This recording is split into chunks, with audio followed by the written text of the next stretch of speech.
Bah, écoutez, une cavale, c'est comme une évasion. Je veux dire, une évasion, Il y a des plans. Vous avez vu comment ça s'est passé. C'était extrêmement millimétré. C'est au mètre près et à la seconde près qu'une évasion réussit.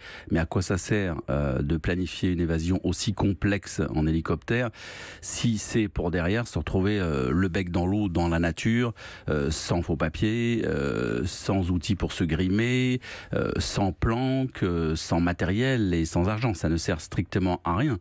Et d'ailleurs, beaucoup d'évadés sont repris très rapidement pour cette raison-là, parce qu'ils ont mal, en fait, quand l'évasion n'est pas préparée, qu'elle est improvisée, parce qu'elle est opportuniste, si j'ose dire.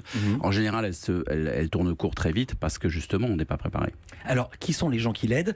Mercredi, les domiciles de plusieurs de ses proches et de membres de sa famille ont été perquisitionnés. La police cherchait vraiment quelque chose ou c'était un signal envoyé pour lui faire peur? Mais écoutez, depuis sa cavale, il a commis un certain nombre d'erreurs, Redouane Faïd. Il a notamment abandonné, malgré lui évidemment, beaucoup de matériel. Ouais. Et puis il a failli se faire arrêter, je le rappelle quand même, il n'y a pas très longtemps, dans un supermarché à Sarcelles.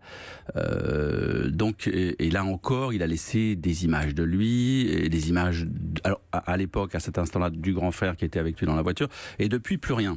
La police, à ce moment-là, a cru qu'elle allait le coincer, quoi. C'est quand même, je rappelle quand même, pour la police judiciaire, c'est l'ennemi public numéro 1. Gérard Collomb, le ministre de l'Intérieur, avait dit que ça s'était joué à quelques secondes ou quelques minutes, je cite de mémoire. Donc de ce jour-là, il y a probablement eu une bascule chez lui.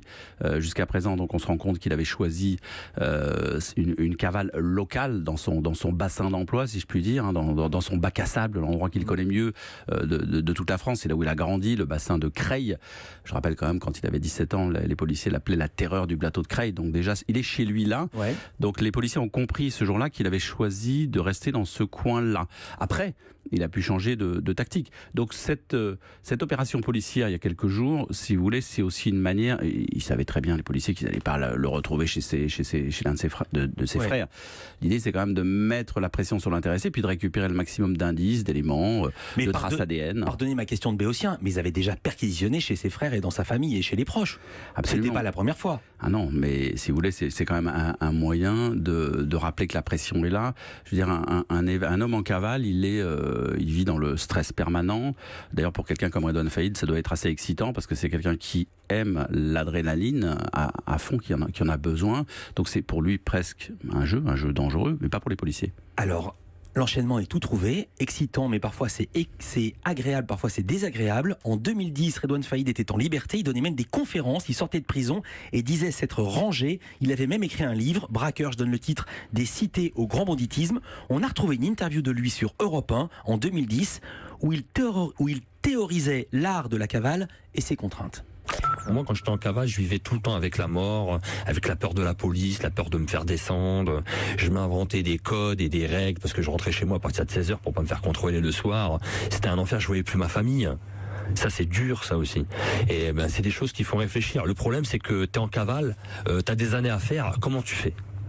Et t'es dans un engrenage.